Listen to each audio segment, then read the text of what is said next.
I must go to the pet shop.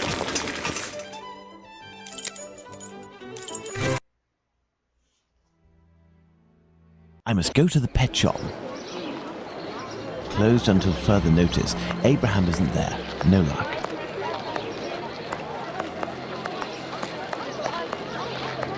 Beep beep. Good evening. Oh, good evening, sir. Do you know why Mr. Solomonovich's shop is closed? No, I don't. Perhaps his cousin, the cobbler, knows. But I believe the police came to take his animals. I think that might have something to do with it. When was this? During the day. The kids you were with the other day were there, they told me. They just came by to ask for some cat's meat. They didn't have any money, but I gave them some anyway. Ah, Is something wrong? it's just that there was a little girl with them, the same age as mine. My little girl who went away with her mother, with the angels into the sky. Dr. Watson told me about your loss. Please accept my condolences. Would you like to talk about it? How did it happen? The illness, sir. My poor little girl was in agony, and her face and body were ravaged by the disease. Her face? Yes, she looked like a ghost. What illness was it? Dr. Gibbons tried to explain when I took my little girl to see him, but I didn't understand. I'm sure that he was trying to insinuate it was my fault. I'm sorry, but I don't want to talk about it anymore. I understand. Farewell. Let's go and see Dr. Gibbons.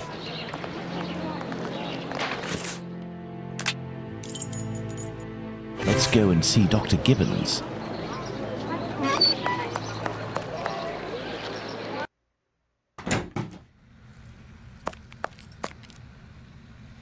Hello, Doctor. Do you remember me? I'm Sherlock Holmes, Dr. Watson's friend. Oh, yes. Excuse the mess, but I am doing a bit of tidying. I have come to see you about a Mr. Hardyman, a cat food seller by trade who recently lost his daughter and wife. Yes, I know him. A tragic story. Actually, I was hoping you could tell me about the disease that took his daughter, a disease that would have attacked her face. Well, to keep it short, we are speaking of syphilis, Mr. Holmes.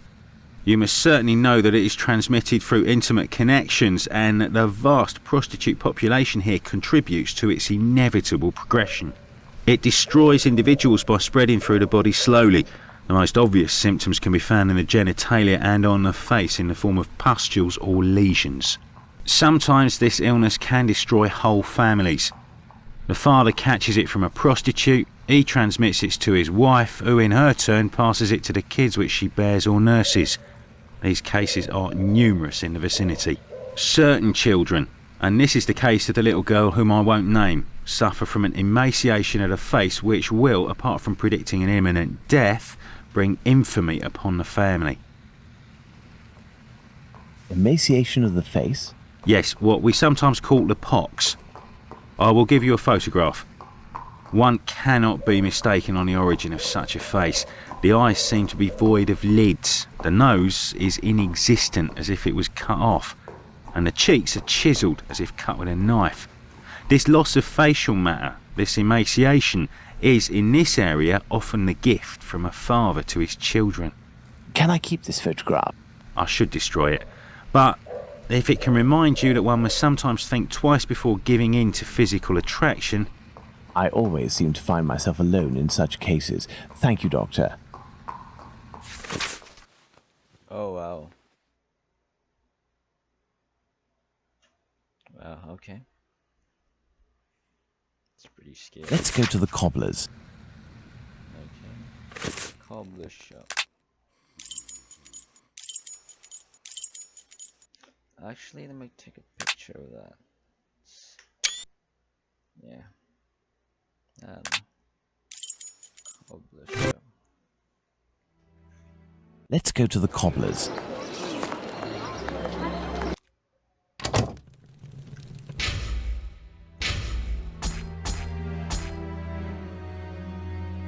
There you go. Hello. Hello, Mr. Solomonovich. Ah, Mr. Holmes, how are things with you? Oh, you. I heard your cousin Abraham had a problem with his shop. What happened? Ah, if I didn't know you well, I would tell you that it's Jewish business that doesn't concern anyone but the Jews. But as you have a little bit to do with it, you have the right to know what is going on. Ah, would I have something to do with it? Someone had seen Abraham telling you something and making big gestures near the Imperial Club. A vicious rumor quickly spread, and it has caused him great injustice. A slanderous denunciation attracted the authorities' attention to my cousin's shop. Abraham must be in the process of answering their questions. I did, indeed, speak with your cousin the other night. I'm shocked at the consequences of this discussion. As I was saying, it's the story of the Jews. In the face of adversity, we are united, but amongst ourselves, it's like anywhere else. As soon as our people take a dislike to someone, for right or wrong, we can be without pity and quite cruel. This is all very worrying. Your cousin knows one, or rather two, of the men who were at the Imperial Club on the night of the Mitre Square murder. One of the two, a butcher in Aldgate named Joseph, is probably withholding information of the utmost importance. I must find this man. Perhaps you can help me. But there are dozens of Jewish butchers around Aldgate, half of which must be called Joseph. And you know, Mr. Holmes, we Jews prefer to remain in the background of this murderer business, this Jack the Ripper thing. All of London is pointing their fingers at us saying, it's a Jew who disemboweled these women. Our community is in great peril, you know. There was the business with Lipsky and Leather Apron. I will see what I can do, but I don't promise anything. I'd be extremely grateful to you. Very well. We may meet again, Mr. Solomonovich. You are most welcome, Mr. Holmes.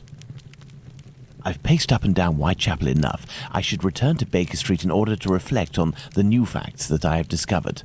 You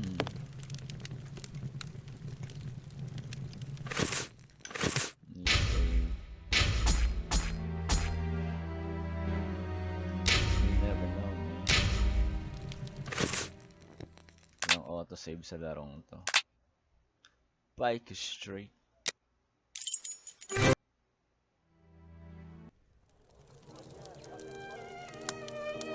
October 15. Okay, then murdering J.K. Hello, Holmes.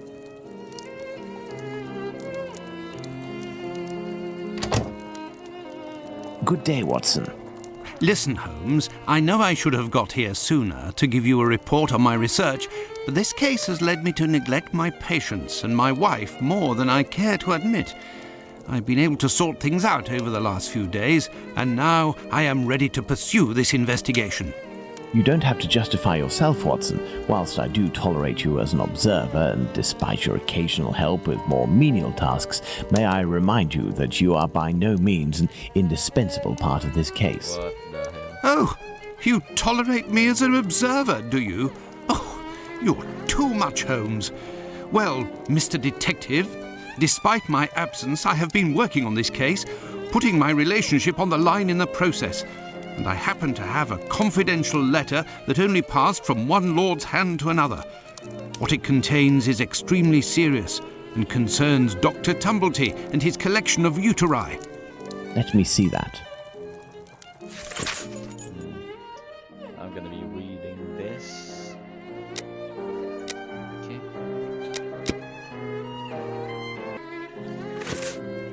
Excellent. This American could turn out to be of great use to use. That's right, and that's not all. I did some research and finally found an illness that affects the genitalia and can, in certain cases, cause facial symptoms resembling the mutilations seen on the last victim. It is called, would you believe? Syphilis. Syphilis and the emaciation that can be seen in affected children. I have known that for days, Watson. Really? Listen, now you're already here, Watson, we may as well continue the investigation. Do you remember the map on which we established the area in which our killer lives? I think we should continue our study.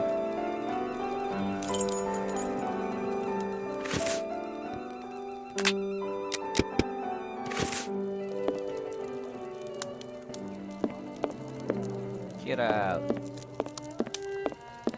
Nakaharap. Well, I discovered the case of another murder before that of Bucks Row. It happened in George Yard. We shall put it on the map in order to see if it corresponds to our area of research.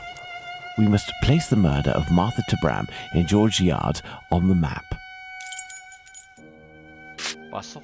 Aldgate this. That is where Martha Tabram's murder took place. There's no point going there. I already have all the information we need on that matter.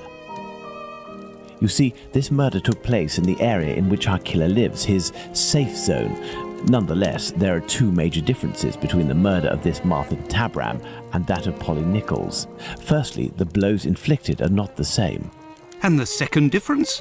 It follows on from a doctor's opinion. He claims two weapons might have been used, and if there is one group of people we absolutely must not trust in this business, it's doctors. Don't you agree, Watson? Watch it, Holmes. Tabram's murder took place in an area where the murderer, whose cowardice is clear, was able to make a quick getaway, that is to say, near his home. For his second murder, he would have wanted to go further afield, so the police would not link these two cases. And as for the other murders, seeing the ineffectiveness of his last one, he headed in different directions to kill his victims while still staying in the vicinity and without going any further than necessary, and all the while planning his escape. My dear Watson, we now know what this man looks like, in what area he lives, and that he suffered directly or indirectly from syphilis. Let's not forget the anatomical knowledge he must almost certainly possess. Given his lower class background, a butcher seems very likely. However, it may be the case that the man was a butcher once, but is no longer. He might also have been a medical assistant. Who knows? That's why we need the testimonies of the other Joseph and Dr. Tumblety in order to be certain. What shall we do, Holmes? As the police's cooperation is futile and can be ruled out, we have nothing to do but wait. Watson, wait, and hope we see one of these two men before the killer strikes again.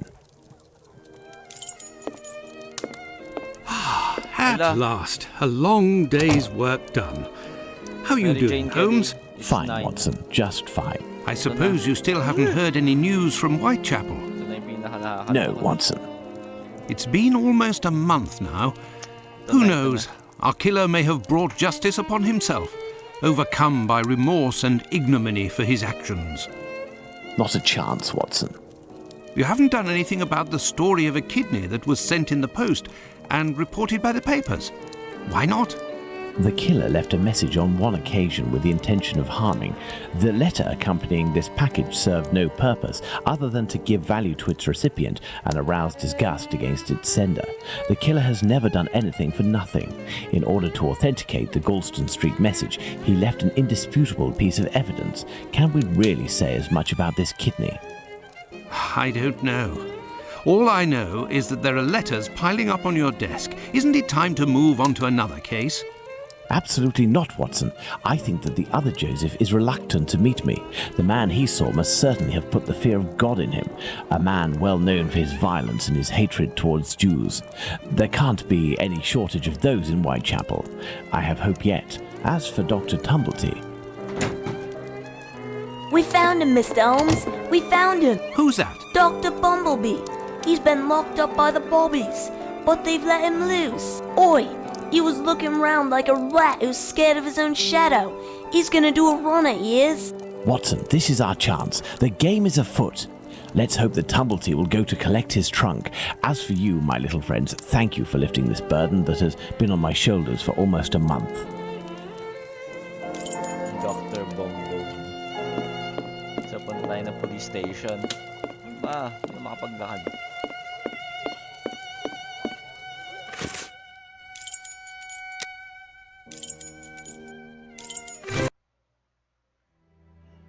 Let's return to the boarding house. Sa boarding house. Bagay. Yun nga naman siya nakatira. Hello, Finlay. Hindi kapatid.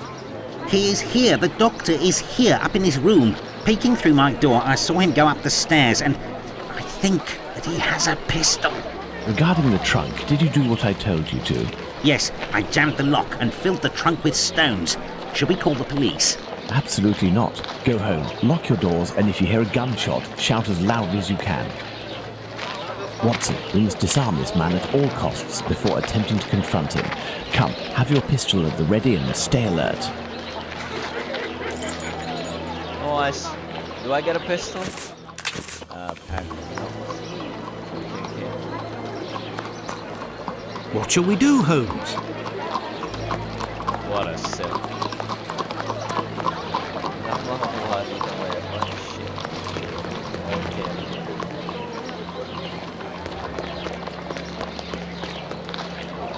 Eller? Har jag kört med tumble tea? Gärna kör.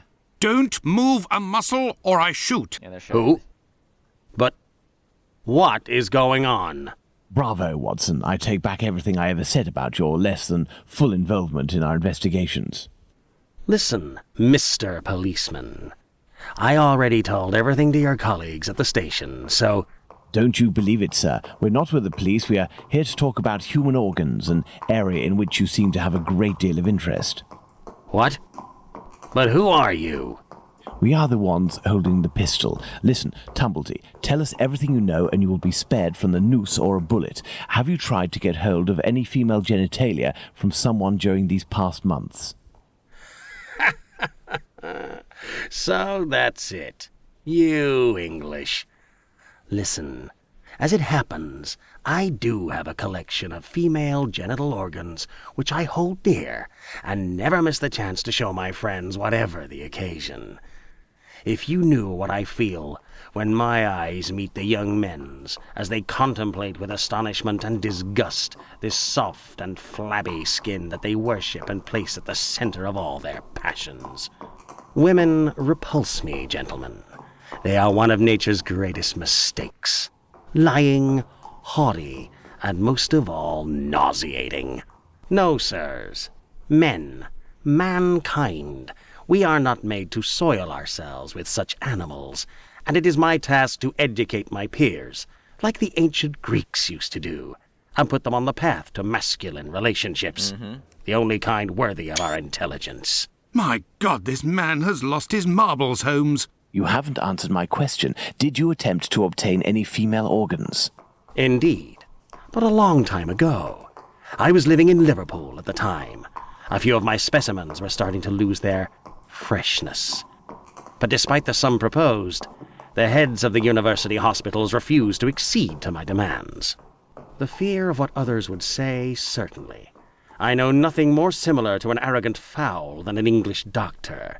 Yakety yak, always showing off in the courtyard with their haughty airs. And as soon as... Shut it, Tumblety. So, was it you who killed all of these women? Yes or no? I regret to say that it was not. If I had really wanted a few more uteri, I would have had them brought in from the United States, where it would cost me much less than here. Or I would have shown a few gold coins in the hallways of a morgue or a hospital in London, and they would have kissed my feet to sell them to me, and not taken the least risk. But kidneys are all the latest, aren't they? I think that I could find one tomorrow for less than £1. Wow. In short, gentlemen, I do not know your killer, and I don't know why he's doing that. But if you come across him one day, please send him my friendship and my deepest respect. You've gone too far this time. Come, Watson, let's not get carried away now. Thank you for your assistance, Doctor. If I may offer some advice, you should leave England as soon as possible. Each day that you remain in this country is a risk that an intelligent man would not take. My pistol? Without that, it will be even more risky.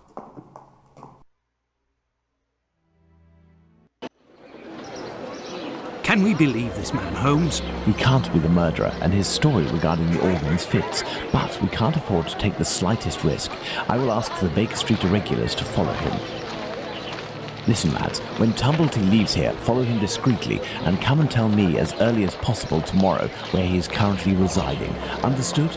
Understood, Captain. Ito na. You are already ready, Holmes. What is going on?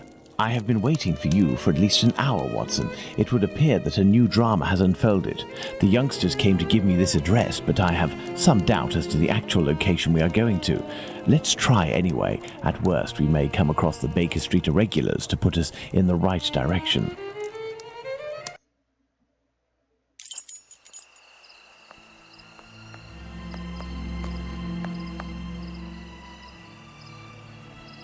Malapit na matapos. We are lost, Holmes.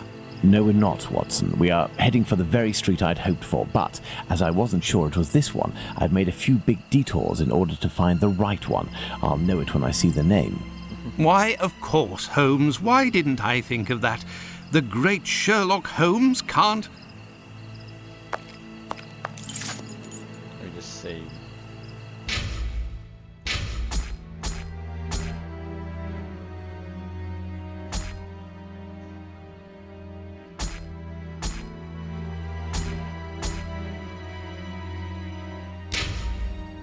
Okay, it's not saving. Let's see.